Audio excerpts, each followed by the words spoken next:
Are you having sleep paralysis? Mike startled, looking at Dan, shaking his head as he quickly lowered the coffee cup he was about to bring to his lips. No, but why are you suddenly asking? Mike hadn't even finished speaking when Dan eagerly interrupted, as if afraid he'd change his mind. Oh, nothing, just asking playfully. But if that's the case, it'd be great if you could help me look after my house for a while, okay? I have to go now. I have work related to that house. Dan's face seemed anxious, his mouth hesitant, not saying more when he mentioned the house he'd just bought. He felt as if an invisible weight was pressing down on him. Every now and then, he'd glance out, as if guarding against someone watching him. Hold on, what's the rush? You're acting like you're fleeing from an enemy invasion. Mike sat opposite him, noticing that the coffee and water Dan had ordered earlier were still almost untouched. Half a month if it's quick, a month if it's slow, depending on the job. Stay as long as you want. You know my family is separated, and we don't know when we'll go to court for the divorce. I feel like some malevolent spirit is harassing me. Tracy and our child have been at her parents' house for a long time. I don't know where they'll go once we're divorced. I have a feeling she's been depressed ever since we moved into that house. As the head of the family, I should be home more often, but the contractor is pushing me so hard, it's like I'm being chased by evil spirits. I can't stay even a few more days. Leaving the work unfinished isn't an option. You see how difficult jobs are these days, keeping one is good enough. We still owe the bank money, buying that house wasn't cheap. I was greedy, thinking I'd get a bargain, but instead, I got a huge debt. Mike was surprised and asked, "How long have you, your wife, and kids been living in that new house? And how long do you need me to look after it? I need to know so I can arrange my work." Dan replied sadly, "I don't think so. As for me, you know how it is. If I can sell it, I will. If not, I'll just leave it. If I sell it too cheap, all the money my wife and I saved for a decade will go down the drain. Please, stay there and look after the house until it's sold. It'll also save you the trouble of finding someone to rent it out, because selling a house suddenly after a family breakup often causes many complications. I'm too busy with work right now to know anyone." A house without people living in it quickly becomes like an abandoned house. In hindsight, I should have listened to everyone and not been so greedy to buy that house. So many things have happened between my wife and I, it was truly a mistake, a real mistake. I don't know if my wife and I hadn't pooled our money to buy this house, if we would still be falling apart like this. Mike was silent for a moment as Dan gradually blamed himself, thinking that he and his wife were wrong to buy the house they were living in.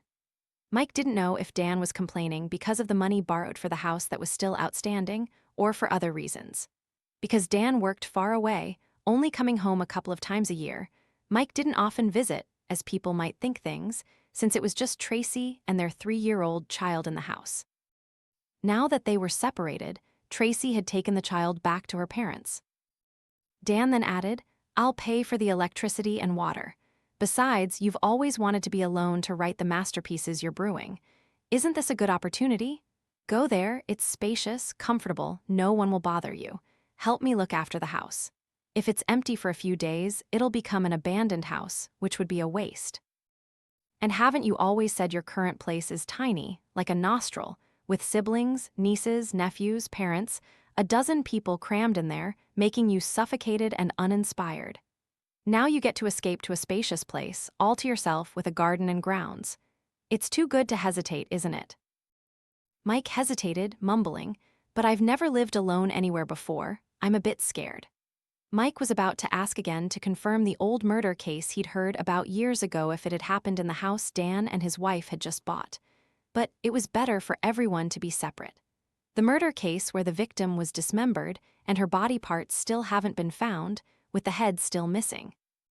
Some time later, the police investigating found the culprit had committed suicide, so the case was closed. The woman's head remains a mystery. Perhaps it sank forever to the bottom of the river along with the body parts that were never found, considered missing. Mike trembled, certain that this was indeed the house where the old murder case had occurred years ago. Dan and his wife, eager for a bargain, had bought it. The problem now was that they couldn't live there and couldn't easily leave either. Before Mike could ask, Dan quickly picked up his water glass and reassured him. "Everyone feels that way at first. You'll get used to it. Don't think too much, just help yourself and help me out." Mike was torn, but then, because of his friend's earnest plea, and also because of his own need for a quiet place to write, he finally nodded in agreement. All right, but make it quick, okay? If it sells, sell it immediately. If Tracy takes the child there, when will you come home? Let's call a taxi and move your stuff right away. It's already afternoon, and it'll be dark soon if we wait. I'll stay there overnight. Don't go back to your old place anymore. Dan heard Mike's hurried footsteps, a confirmation that Mike would move into the house for him. Mike thought to himself, if I'm moving my stuff there, why go back to the old place? A taxi for a short ride is enough. Mike let out a sigh, watching Dan drop a bunch of keys onto the table with a clatter before Dan's figure walked towards the counter to pay, and then disappeared. Mike reached out, his hand clutching the keys, but he didn't notice Dan's sly smile as he took a step out of the cafe. Where's that missing head? A haunting whisper echoed in Mike's mind, then a maniacal laugh seemed to float away as Dan's shadow vanished. He didn't know if this was a new idea forming in his mind, one that would appear on the pages of his writing, but it kept buzzing about that case. Perhaps the killer dismembered the victim to hide his crime, scattering the body parts everywhere. Many parts of the poor woman's body still hadn't been found, and her restless spirit lingered in this world. This was a profound idea, gradually emerging in the story's plotline. Mike looked down at the keys on the table, recalling what he knew about Dan. Dan once had a happy family, but then tragedies kept pouring in, making it impossible to stop. It was only recently that he and his wife borrowed money from friends to buy a new house. Probably less than a year, as Mike remembered it, a Thai-style house with a rather large mango tree that in season would bear fruit that brushed against the windows. Ever since moving into that house, things had gone wrong, as if it were haunted, leading to family discord and a shattered home. Dan had said he and his wife were separated, not yet divorced, and Tracy had taken their child to her parents' house.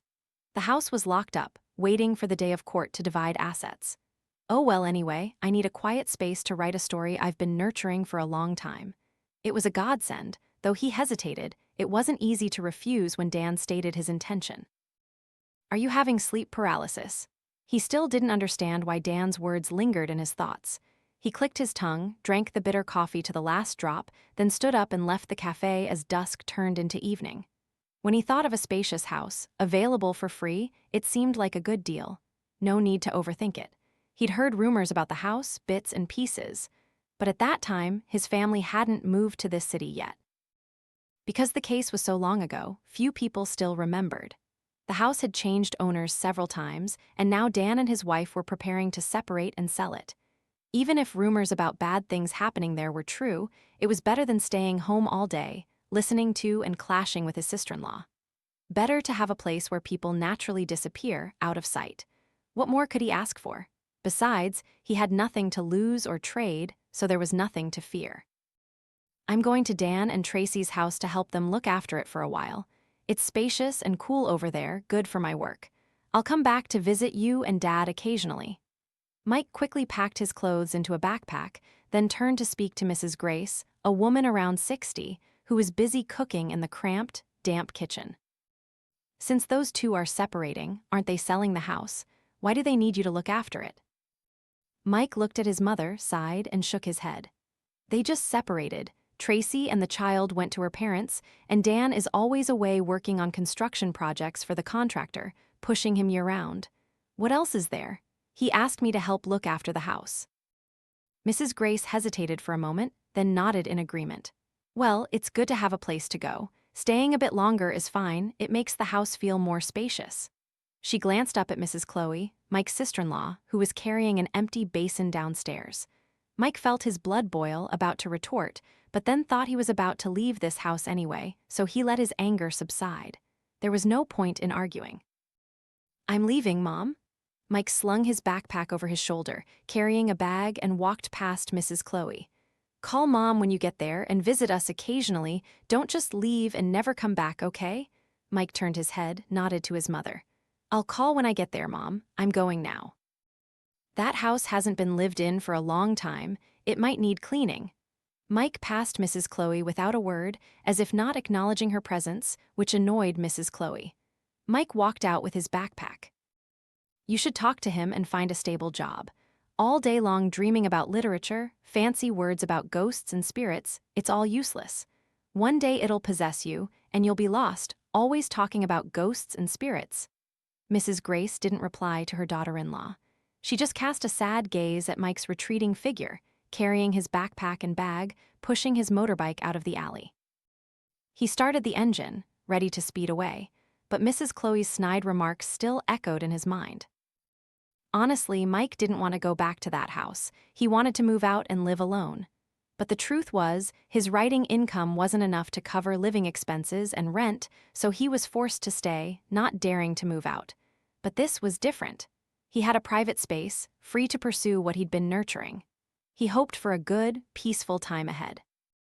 Mike hoped Dan would lend him the house long enough to finish his work and earn enough money for a better place, where he could live freely with his writing.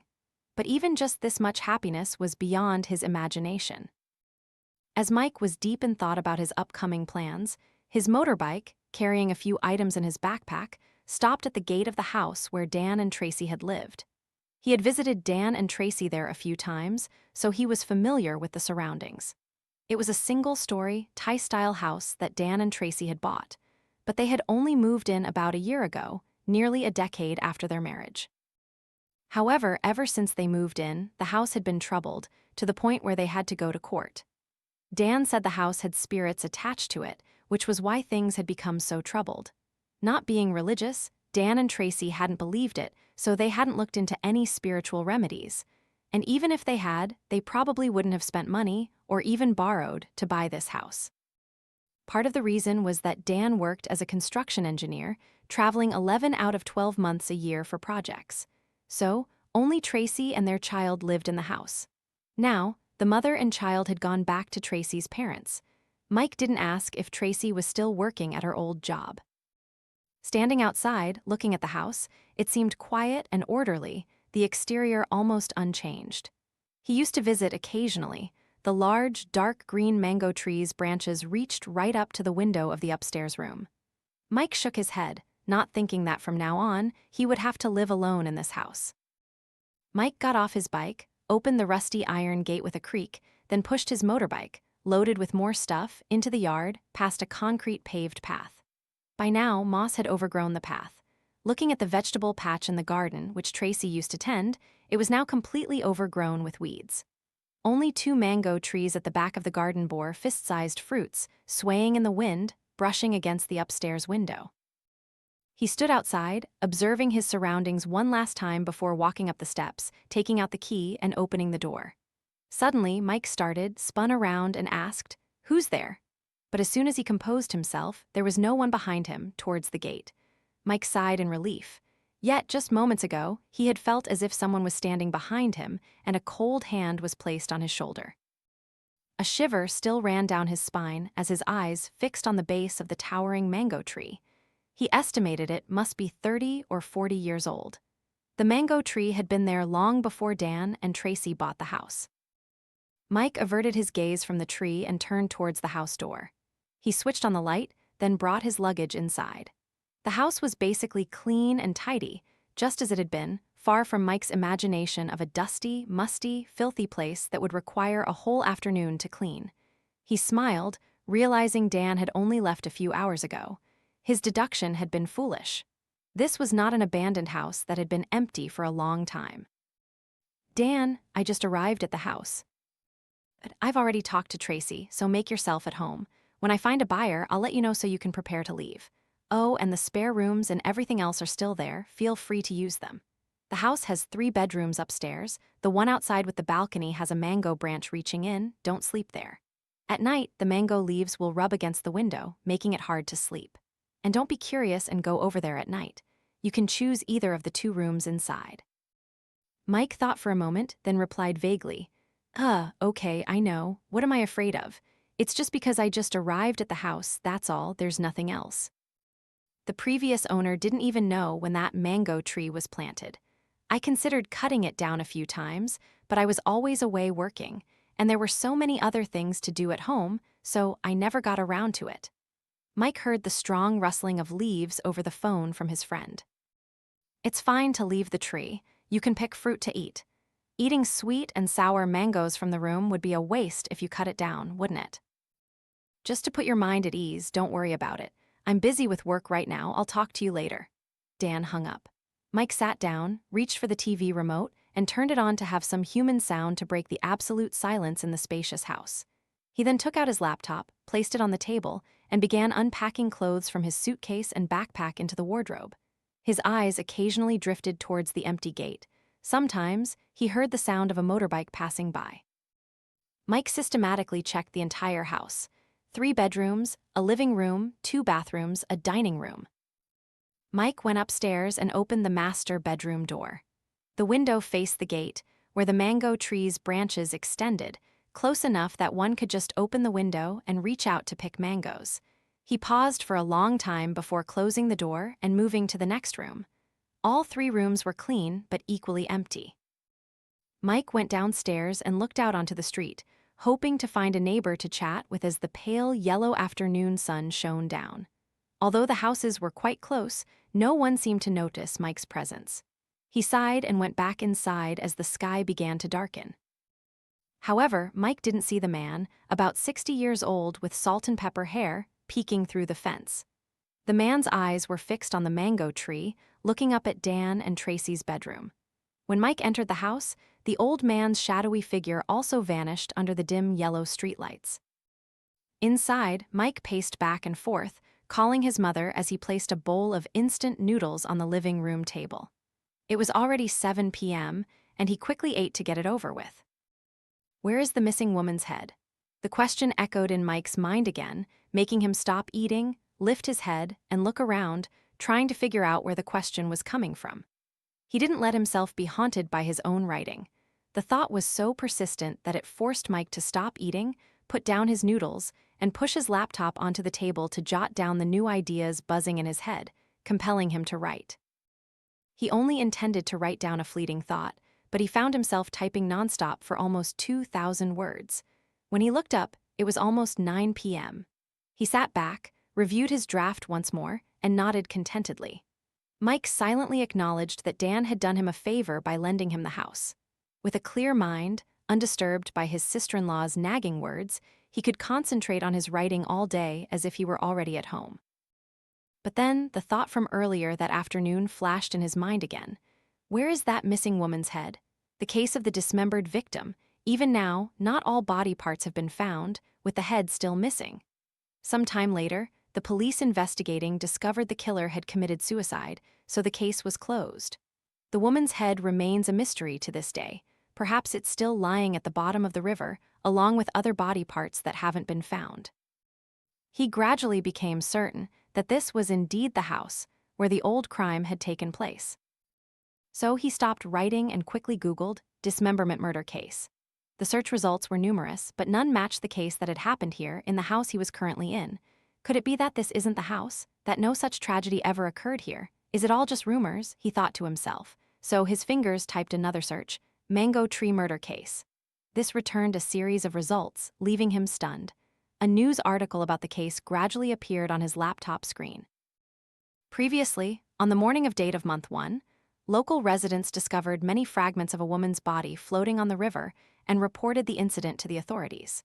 Currently, the authorities are investigating to identify the victim as Ms. NTH, born in 1990. Police have also determined that Ms. H was murdered and dismembered to conceal the body. At the scene, authorities thoroughly searched the area and recovered human body parts, which had been cut into many pieces. Forensic examination determined the victim was a female, over 30 years old, unclothed, and in a state of decomposition. The cause of death was acute blood loss from deep cuts to the neck, heart, and liver. Based on the crime scene examination, forensics concluded this was a murder case. To conceal the criminal act, after killing the victim, the perpetrator took all personal identification documents and dismembered the victim's body into many pieces, then disposed of them. Some important body parts of the victim are still missing. The perpetrator's extremely brutal and cunning actions have complicated the process of verifying and identifying the victim. The brutal nature of the case is currently causing public outcry and negatively impacting security and order in the area. Mike was utterly shocked as he looked at the blurred image. Comments below stated that the victim's head had not been found. Mike clicked on the link below, which led to another article. Police discover killer, urge surrender to receive lenient sentencing.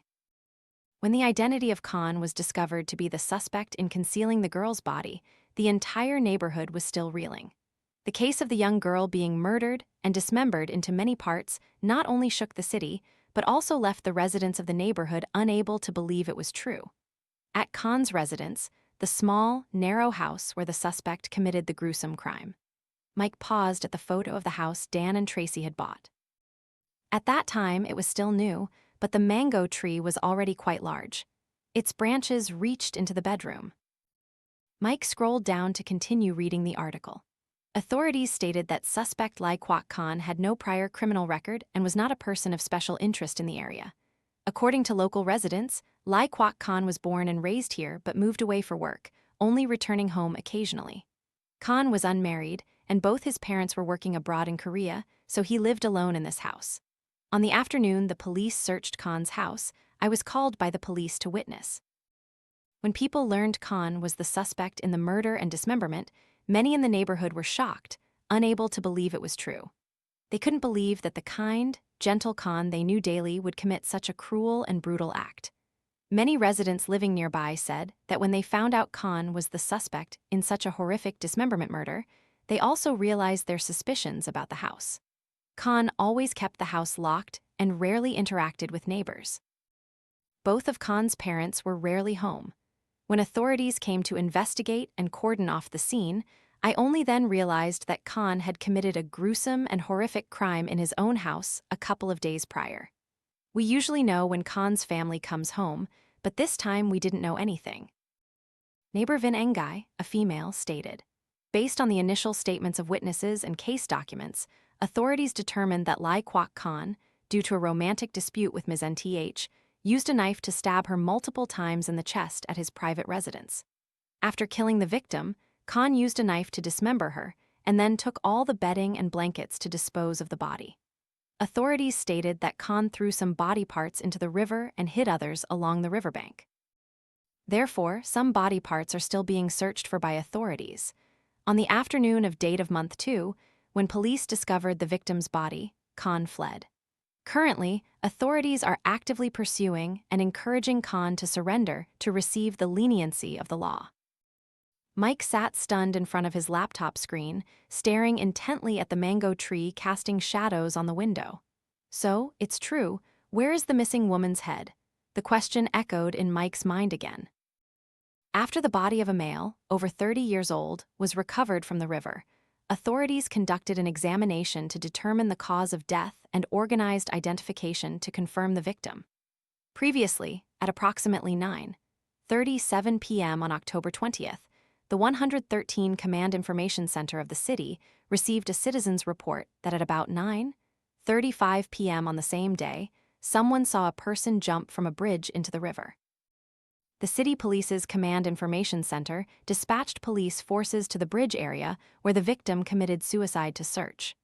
According to witness descriptions, the person's identifying characteristics matched Lai Kwok Khan.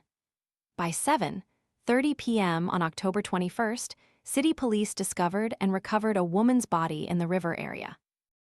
The investigative agency, the Criminal Technical Department of the Ministry of Public Security's Criminal Science Institute, cooperated with representatives of Khan's family to examine the scene and conduct a forensic autopsy to clarify the cause of death and organize identification to confirm the victim.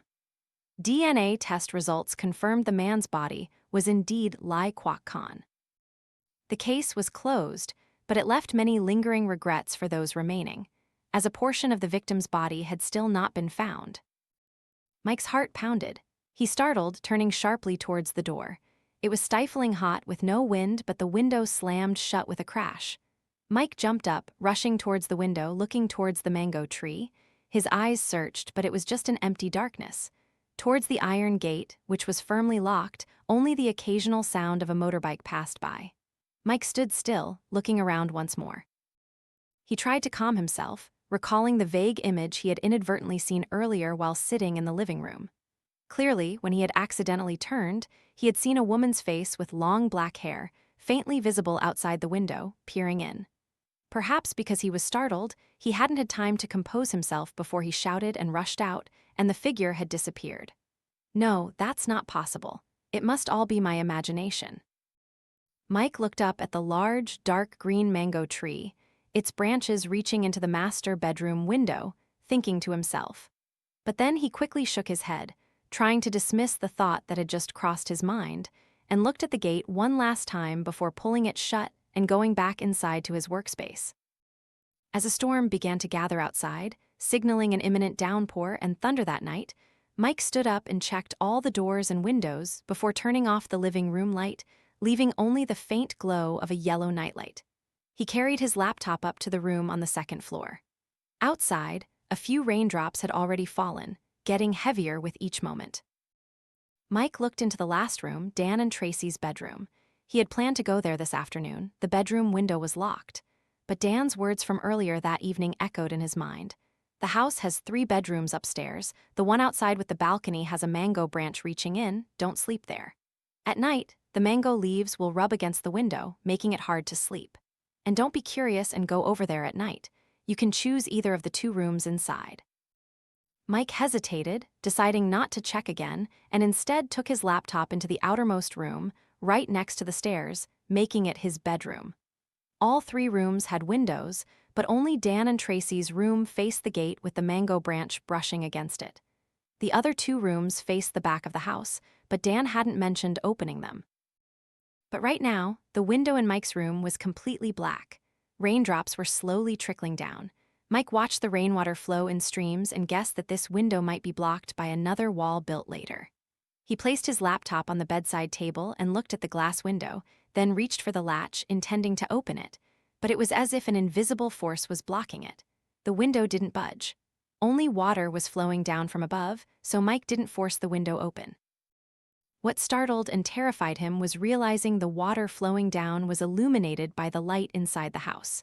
It was dark red, like blood, gushing down in torrents. This made him horrified, and he raised his eyes from the wall to look upwards. Why is there red water here? Mike tentatively touched the red water with his index finger and brought it to his nose. A strong, thick smell, like fresh blood, rose, making him recoil. Blood? Is it blood? Or the smell of decay? Mike fearfully looked up again. In his mind, he was thinking of something else, but his eyes couldn't look past the window frame. They were blocked. He could only feel the rain outside pouring down like a waterfall. Thunder and lightning roared, threatening to tear the dark sky apart. The blood-red water gradually vanished before Mike's eyes, making him sigh in relief, losing his suspicion and fear. Had the red water been washed away by the rain, or was everything he had just seen an illusion? But now, only the thunder and lightning outside reflected in the glass window. He started, hearing continuous, booming claps of thunder. Mike left the window and sat on the bed, holding his laptop and writing the lines he had left unfinished. But his mind occasionally drifted towards the dark window, sometimes glimpsing the water flowing down in streams. The rain was no longer as fierce as before when he looked at the clock. It was past midnight. Mike yawned, trying to stretch away the persistent yawn that made his jaw ache. Looking back at the text he had written since arriving here, Mike nodded with satisfaction. The story he was writing was about a husband who murdered and dismembered his wife, and how he was haunted by his guilt, trapped in his own house. Where is the missing woman's head? The question whispered, haunting his mind, especially after meeting Dan and deciding to help him look after the house. Mike turned off his laptop, reached out, and switched off the light in the room. The room plunged into darkness. He quietly drifted off to sleep without knowing when. The sound of heavy chopping from a sharp, large knife echoed in the night.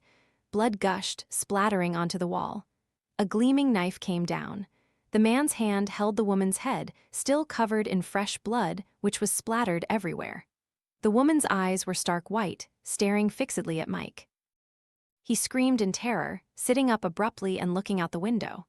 But the woman's head, covered in fresh blood, with its white, bulging eyes, was still staring directly into Mike's terrified eyes. Mike trembled, slumping back, grabbing his phone, and turning on the room light. The image from his dream was still vivid. The light made everything disappear, and only then did Mike regain his composure, sweat drenching his forehead. What was that? A nightmare, a terrifying dream? Mike thought to himself, but then he quickly dismissed that thought. It could be a dream while sleeping, but what about the head behind the window? Everything right before my eyes was real, not a dream. No, it couldn't be. The thought alone made Mike's limbs go numb. He was terrified of ghosts. He turned his head and looked at the dark window again.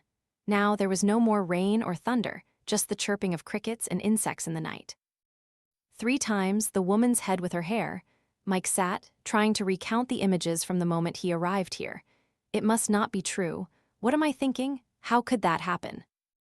Mike shook his head to clear away the sinful thoughts that had just crossed his mind, as the image of Dan killing his wife, hiding the body, and asking him to look after the house gradually appeared. He couldn't believe his friend Dan could be so cruel, brutal, and cunning, but if he had any suspicions, he would call to verify it first thing in the morning. He just needed to call Dan. If Dan seemed hesitant, he would ask Tracy. Anyway, he was staying at their house, so it was only proper to ask Tracy. So Mike reached for his phone and checked the time. It was 1 a.m. He lay down, leaving the light on, not daring to turn it off. He turned over in all 4 corners of the bed, but every time he opened his eyes, they fixed on the completely black window. He was afraid that if he closed his eyes and then suddenly opened them, he would see the woman's severed head, still covered in blood, dangling, appearing right before his eyes. His eyes burned. He looked up through the dark window once more. Are you having sleep paralysis? Could it be that Dan knew and was trying to hide a secret in this house? Dan's question echoed, making Mike's thoughts tangled and confused. Mike vaguely drifted off to sleep without knowing when. A pair of wet hands pressed against the dark window. Immediately after, the woman's face, covered in fresh blood, pressing itself against the window, her white eyes staring inside while Mike was still vaguely asleep, trying to cry out, "Please help me." The desperate plea echoed as the bloody hands pressed against her face once more, gradually slipping away as if someone was pulling her down into a deep, dark abyss. But immediately after, the sound of movement, like footsteps, came from Dan and Tracy's room, getting closer and closer. By now, Dan's question still echoed in Mike's memory. Are you having sleep paralysis? His mind was still awake, but his body was completely helpless. His entire body felt constricted, his brain functioning normally, but his body couldn't move. He felt a heavy object pressing down on him, unable to push it away. It was hard to breathe as he heard footsteps and a voice, seeing a terrifying image opening the room door and entering. All that remained was helplessness as his eyes remained wide open, staring at everything unfolding right before him. I've seen this before, but this is all real, truly real. The woman's whisper slowly leaned down beside Mike's ear, echoing, while his eyes frantically tried to struggle, to escape with all his might, in the depths of useless helplessness. It's no use, you can't escape. The whisper echoed again. Who are you? What do you want? Mike's eyes flashed with extreme terror because right before his face was the woman's face, covered in fresh blood, pressing against the window, her white face staring inside, the same one he had just seen opposite his window. Mike frantically searched his memory, trying to identify the terrifying face confronting him, but it was completely useless because the face was completely distorted. There was only fear, not a hint of disguise. However, he guessed that the woman's face was not Tracy, Dan's wife. Where is that missing head? The whispered voice in his ear echoed, making Mike try to stir, to sit up to see the woman's face more clearly, trying to look deeper into that face. Why, who are you? Spare me, I don't know anything. He trembled, trying to break free from that horrifying face. Don't be afraid, I won't harm you. I was murdered in this house. My soul still lingers here, the woman's voice whispered. Tracy, is that you, Tracy? Mike trembled, but the woman's face, with her gaping wounds and snarling expression, slowly shook her head. No, I was confined and haunted here by the previous owner of this house before he died. Mike sighed in relief. What he had feared had not come to pass. What's happening here? Do you really want to know? Mike's eyes met hers, confirming the woman's wide, white eyes were looking outwards. The sound of heavy footsteps echoing through the house, a cry, resonated in the darkness. The bedroom door slowly opened. Mike's body felt weightless, as if sleepwalking. He sat up, following the woman's shadow in the dim darkness. Mike was heading towards Dan and Tracy's room, which seemed to have been forgotten. When the bedroom door opened, a terrifying scene began to unfold, making Mike feel horrified and nauseous. His mouth felt as if an invisible hand was covering it, preventing him from speaking. No, I can't die. I don't want to die.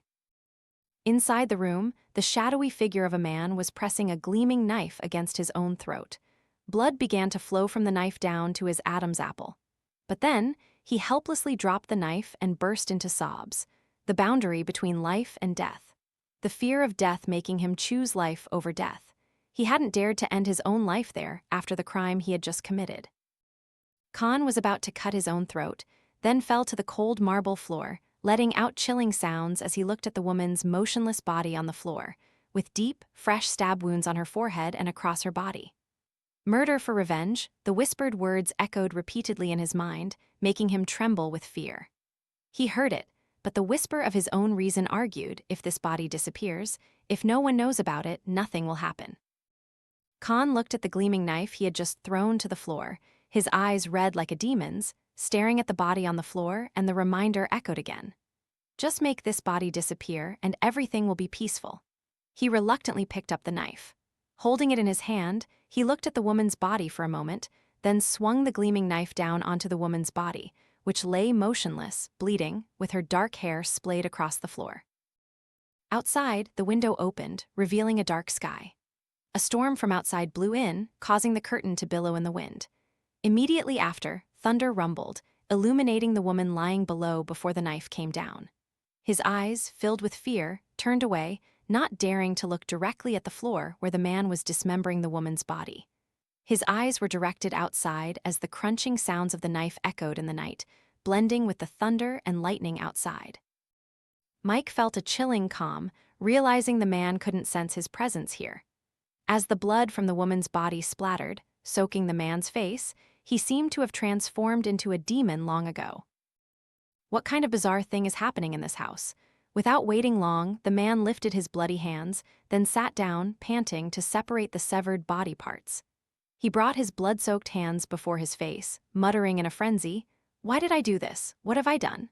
The man questioned, then stared intently at the woman's bloodied face, which was now detached and placed in a corner of the room, her white face staring back at him. Murder for revenge, the whispered words echoed in the wind, with the sound of thunder and lightning from outside the window, making the man even more frantic. What's happening in this house? Who is that man? Who is that woman? Is it Khan? Mike gasped as he thought of the article he had just read. He was face to face with the woman's face, but she hadn't yet spoken. The man, in his recent frenzy, gathered the body parts he had just dismembered and let out a blood-curdling scream that shook the heavens and earth. "Helen, I was wrong." Khan hugged the intact head, still with hair, to his chest, then burst into sobs, *murder for revenge. The whispered words echoed again in the raging storm and lightning that swept through the window, as if wanting to shatter the earth, making him tremble even more with fear. But then he composed himself, put down the woman's head, stood up and looked around. He stopped in front of the blanket and bedsheet. He quickly grabbed them and spread them on the floor. He hurriedly gathered each body part, wrapping them carefully in the bedsheet and blanket he had just laid out. As the rain poured down like a deluge outside, streaks of lightning flashed, illuminating the room. His face was worried as he looked out at the pouring rain. The riverbed, he was thinking of his brutal crime. He took the bundle, hoisted it onto his shoulder, and went downstairs, stopping at the porch as the rain poured down, whitening the sky. He pulled his motorbike out of the house, quickly tying the body parts to the back seat. The motorbike revved and sped off into the night as if chased by ghosts. The bike bounced up and down before reaching the gate. The woman's head, with her long black hair, fell right in front of the gate in the torrential rain, in the quiet, lonely night. The swaying motorbike also disappeared into the rain, leaving the head at the gate in the silent rain, with occasional distant dog barks. Mike stood by the window in Dan and Tracy's room, looking down, along with the woman standing right beside him, waiting for the next events as the white rain poured down, as if the dream from earlier was repeating, unfolding right before Mike's eyes. Murder for revenge. How can it be avoided? The woman's voice, standing beside Mike, whispered intensely, word for word. And at that moment, the sound of a distant car engine rumbled closer. His eyes were still fixed on the gate. The dark figure of the man returned in the pouring rain. "Damn it, what else is there?" he swore as he bent down to look at the woman's head right at the gate. And at that moment, the motorbike quickly arrived. He quickly pushed the gate open, carried the head inside, looking towards the mango tree. The dark sky still poured down heavily, with occasional flashes of thunder illuminating the man who was nervously digging a hole at the base of the mango tree. His eyes constantly darted towards the gate. The sound of rain and thunder echoed in the night. Sometimes distant dog barks echoed. He desperately tried to dig quickly, digging a deep hole at the base of the mango tree. Accidentally, if he had only looked up at the window, he would have seen Mike and the woman's face, drenched in fresh blood, staring intently down, observing his every move. In the dark, his body was completely drenched, as if stripped naked, as he felt the hole was deep enough, deeper than a man's arm. He reached down and placed the woman's head into the hole, but the white, bulging eyes stared directly into his, making him tremble. He quickly pushed it down before covering it up. Murder for revenge. The curse whispered in the dark night for the man who was trying to cover up the traces with dirt. There was only a maniacal laugh in the stormy night. After covering it up, his drenched body went back inside. The bloody stains left in the room were cleaned with alcohol, leaving no trace, as if no crime had ever happened there. The area under the mango tree, hardened by the rain, was cleaned thoroughly, leaving no sign of what had just been buried beneath. Disappear, everything disappear. I owe no one, no one. He looked at his hands and smiled triumphantly. He threw himself onto the bed. The window was now tightly closed. The mango branch scraped against it in the wind. Then the whispered curse echoed in his ear as the rain outside subsided. Murder for revenge. He started, sitting up abruptly. He looked around, trying to find where the voice was coming from. The woman's blood-soaked head with its white face was staring fixedly, staring directly into Khan's terrified eyes. Helen, don't!" He cried out in panic and trembling, as that severed head was the very woman he had just murdered, dismembered, and disposed of. That face appeared before him again. Murder for revenge. He jumped up, looking around the house, which had been thoroughly cleaned, leaving no traces. But deep in his mind, everywhere he looked, there was the woman's head floating right before his eyes, whispering threats of revenge, making him terrified and restless. No, I can't stay here. Her soul has possessed this house. He quickly opened the wardrobe, grabbed some clothes, stuffed them into a bag, and rushed out of the house. Outside, it was still raining, though not as heavily as before. He stood in the yard in the rain, looking back at the tightly locked house. His eyes stopped at the 2 mango trees whose branches reached into the bedroom window. Under the mango tree, where he had just buried the girl's head, his mind reeled. Murder for revenge, the whisper echoed again, forcing him to flee from this haunted house as quickly as possible. After that, a chilling, maniacal laugh echoed, chasing after him, and the woman Helen stood before the window, silently watching Khan's figure disappear into the dim, dark night. Her teeth clenched, seething with a desire for vengeance to the very end. Mike's eyes silently looked down at the base of the mango tree, which was covered in green moss, having been there for so many years, leaving no trace behind. All that remained were raindrops falling softly as Khan's figure had long vanished. He understood why those who bought this house couldn't live in it for long, had to sell it off and leave, and even worse, why Dan and Tracy's marriage had fallen apart to the point of divorce. The realms of the living and the dead, yin and yang, cannot coexist, especially a wronged spirit carrying so much resentment and curses. That would be even more impossible if she wasn't helped to find peace. I will help you if that's true. Mike stared intently at the base of the mango tree outside Dan and Tracy's bedroom window, mumbling to himself. Meanwhile, the woman's face, still looking towards the gate, had a very eerie smile. He must be terrified, a whisper echoed in the wind. If it weren't for the iron bars on the window, Mike might have followed the man's footsteps towards the dark, deep river. As the man's entire body vanished into the river, embracing him, leaving no trace behind. A few dog barks from afar brought Mike back to his senses. His hands were still gripping the window bars, staring intently at the base of the mango tree, but the head of the woman beside him had vanished long ago. I will help you if that's true. I hope your soul finds peace. Don't torment this house. Mike tried to shake his head, wondering if he had woken up from the dream he just had.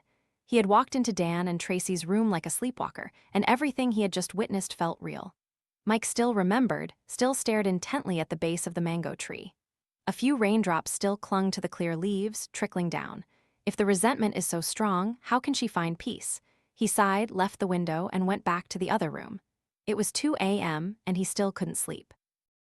He opened his laptop to write down the things he had just experienced. Occasionally, his eyes darted to the dark window. He was afraid that if he accidentally closed his eyes and then opened them, he would see a blood-soaked face pressed against the glass, staring in from outside. "Tracy?" Mike asked, then sighed in relief. "Dan asked me to look after the house, he told me, so I have nothing to worry about. You can stay there as long as you need to, I don't know when I'll get it back."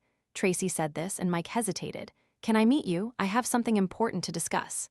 Mike looked towards the mango tree. "What's wrong? Is it urgent? Where should we meet? At your house. Come whenever you're free." "Yes, I'll stop by after work this afternoon." Mike hung up, but his eyes didn't leave the mango tree. No, he shook his head, trying to clear his mind from wandering thoughts. "I've got to dig up the base of the mango tree." Mike rushed into the house, but he always felt like there were countless eyes watching him somewhere in this house. A chilling, prickling sensation, a light coldness, made him wary, ready for an invisible hand to be placed on his shoulder at any moment. "You're new to this house, aren't you?" Mike startled when he saw a man about 60 years old standing outside the gate, peering in, asking questions as Mike had just locked the gate. So he quickly turned around. "I'm just helping Dan and Tracy look after the house, sir."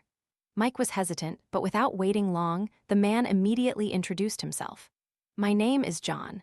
I was the previous owner of this house, and I'm related to Khan.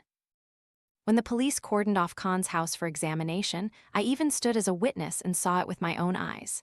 Mike was stunned, suddenly remembering that he was the person interviewed in the newspaper article he had read. "Oh, is that so? If you're free, please come in, sir." Mike eagerly opened the gate, thinking the old man wouldn't come in. But when the gate was opened, the man walked in and let Mike guide his motorbike into the yard. Mr. John followed. He stopped, looked at the mango tree, then turned to look at the house and said to Mike, "This house is so close by, but it's been a long time since I came here." "Oh, but the wind. Every step taken to build a path has caused countless people to die and not find peace. If you don't mind, please come inside and talk." Mike went ahead and Mr. John followed. "Please have some water." Mike poured tea for him, then said. Mr. John still looked around the house. "Why isn't your friend Dan here? Why did he ask you to look after it?" "Oh, I see, they separated. His wife took the child to her parents, and the husband is always away working all year, rarely home, so he doesn't look after the house." "Yes, sir, I'm just here to look after it until it's sold." "Ah, selling it now would be difficult. It's hard to sell at a loss, partly because everyone's finances are tight and partly because of this house." Mr. John trailed off, then said, "I've heard things, but everything happened several years ago." He paused, then said, "A few years can be long for a human life, but for a spirit, a few years is nothing. Perhaps she has become a ghost and will stay here forever." Mr. John spoke very softly, as if afraid someone might accidentally overhear what he was saying. He looked around again. "To be honest, I came here yesterday because this house was the scene of the gruesome crime a few years ago. So, the victim girl's head still hasn't been found, right?" Mr. John didn't answer but nodded in confirmation. "They were both only children, loved each other very much. I don't know what happened. Perhaps due to a romantic dispute, Khan killed Helen, cruelly dismembering her body, scattering pieces everywhere. It's truly a tragedy. Both families gain nothing, both lost their children and live in torment. After the case, Khan's parents were devastated. They sold this house years ago. Since selling it, they have never returned. I don't remember how many owners have been here. Some couldn't stay for a year, they were too tormented, couldn't bear it, so they sold it cheap. Your friend's family is just one of those." "Sir," Mike blurted out, "has the girl's head been found?" Mr. John sadly shook his head. "No. Khan committed suicide shortly after killing the girl. People say he threw everything into the river. The crime happened during the rainy season and floods. How could anything be found? Finding it would be like looking for a needle in a haystack." Mike nodded in agreement with Mr. John's opinion, but his eyes were fixed on the window, looking at the mango tree. "Did the people who came here invite monks to pray, sir?" "Yes, but it was no use, it's still the same. Some people say those monks weren't sincere, just industrial monks taking money, like inviting a singer to entertain, just comforting themselves. Others say the monks weren't powerful enough. I don't know. Mike was silent. He only let out a sigh as the cup of water in Mr. John's hand was still almost full. "Is there any way, sir?" "The living and the dead, yin and yang, cannot coexist. The conflicts in this house probably stem from that, if she could be found and properly buried." Mike felt a chill run down his spine at Mr. John's words. "But I think things are even more difficult than finding a needle in a haystack. because he inadvertently hid her body parts and head somewhere. But the old man fell silent. You see, her soul still lingers somewhere in this world, in the house where the gruesome crime took place, so anything that happens has its reason. Nothing is accidental. He trailed off, then said, "Well, I'm going home now. Thank you. If you stay here alone at night, be careful. Ghosts can't kill people, but a sudden scare can cost you your life, just like falling into a trap. When a regrettable incident happens, people will say a ghost killed them, so be careful." Mr. John stood up, making Mike start. "Yes, thank you, sir." He went to the front door, with Mike following. He stopped, looking at the 2 mango trees whose branches reached into the bedroom window. These 2 mango trees were planted by Khan's grandfather. All of them have become ancestors long ago. I don't know what they were fed, but their leaves are getting greener and greener. The mango tree I planted at my house, no matter how I tend to it for a few years, its leaves just wither. He gently shook his head, then went out the gate, leaving Mike standing there, lost in thought, watching until Mr. John's figure disappeared. Only then did he turn back towards the 2 mango trees, their branches swaying, turning a mournful green. He stood silently for a moment before going back inside and opening his laptop on his desk. "Where is the missing head?" The whispered voice echoed in his ear again, making Mike start. "Helen, this house is occupied." And at that thought, his chest pounded. His face turned pale, drained of color. His eyes darted around, searching. Outside, the sky was still sunny, but he felt a chill down his spine as if someone was approaching him from somewhere. A bloody hand, a bloodied face, a stark white face, could appear before his eyes at any moment. If he lived in such a state of anxiety and apprehension, always having to be on guard, he might die of a heart attack. "If it's truly you, I will find your missing head so that your soul may find peace soon."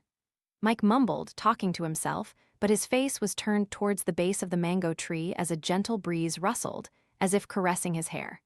"No, I should dig up the base of the mango tree," he thought to himself, but then he quickly dismissed that childish thought. An invisible force compelled his eyes to stare intently at it, and he stood up and walked out as if someone was pushing him. He stood under the mango tree, looking up at Dan and Tracy's bedroom window. He remembered perfectly the spot where he had witnessed all of Khan's brutal acts on that stormy, rainy night years ago. Standing there, Mike didn't know what to do next. There was no reason to go and dig up someone's yard, making a mess, the day after moving in. After a few seconds of thought, he went back inside. "You also have sleep paralysis?" Tracy asked Mike in surprise. "A lot happened last night. That's why I called you over, even some suspicions." Mike looked at Tracy and smiled grimly, as if he had just murdered and hidden a body. Tracy asked again, and Mike nodded. "There are so many cases now, you see. Nowadays, just seeing someone carrying a white styrofoam box on the street makes me scared." Tracy was silent for a moment, then said, "Now I dare to tell you the truth. When I slept in this house, many nights I had sleep paralysis. I often saw someone come into my room while I was sleeping or walk around the bedroom. Some even said they clearly felt someone sitting on their bed. At that time, they felt scared and had difficulty breathing. When they woke up, they felt tired and might have aches and pains. I even saw the girl's severed head floating right before my eyes. If I closed my eyes and opened them again, it would still be there. At times, I felt suffocated, my stomach numb, as if someone was pressing down on me. They might struggle, but only when oxygen reached their brain would they wake up. They felt like they died and came back to life. I went to the doctor, and he said people with nervous exhaustion often experience these symptoms. That's why many people are afraid to sleep because of sleep paralysis, which makes them even more exhausted. When we moved into this new house, things started to go wrong, so many things happened, and we ended up in debt. Everything, absolutely everything, originated from this house. Many nights in a hazy state between sleep and wakefulness, I felt like I was falling from a great height to the ground. I felt real pain. The sensation of sleep paralysis was very real, but I never felt my feet touch the bottom. I felt like I was floating, so I was scared and woke up covered in sweat. My heart raced, my limbs cramped. After a few minutes, they would calm down, realizing it was just a dream. I was afraid that if I and the child stayed here, something bad would happen, so I took my child and went back to my parents' house. I couldn't bear it in this house. Who knows, maybe I'll be the next person. Last night, didn't you see anything, and you also sleepwalked into their bedroom, even though Dan warned you not to go into that room?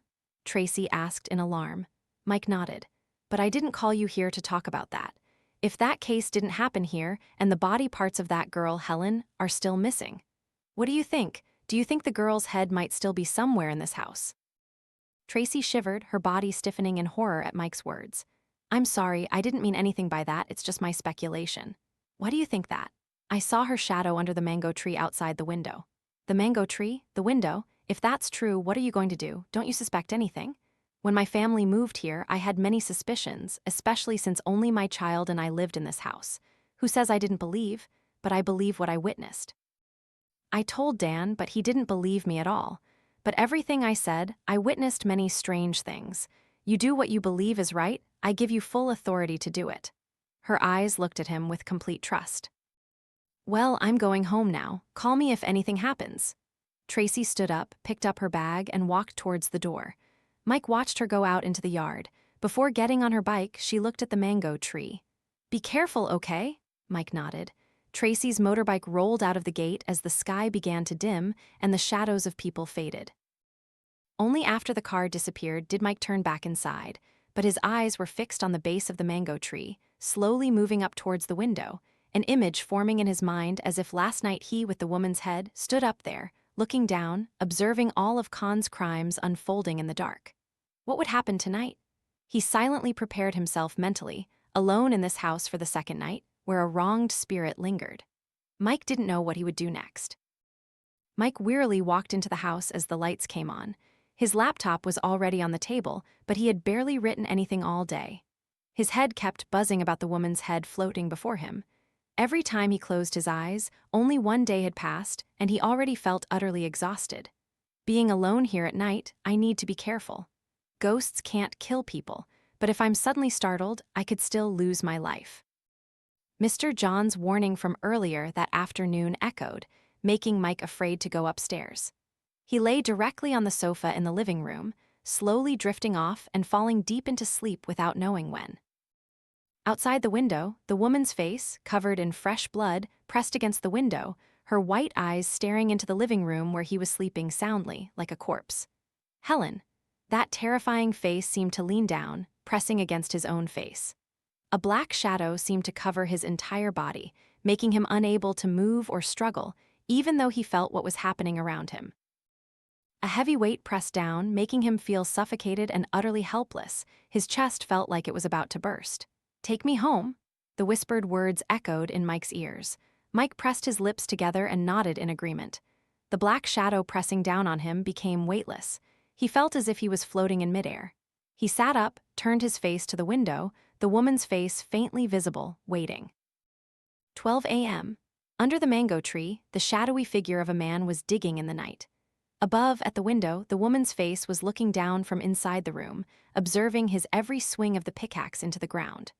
Mike's voice cried out when the pickaxe struck something hard, close to a skull, and Mike's body was covered in mud. The whispered voice echoed in the wind from the window above, forming a satisfied smile, then gradually vanished.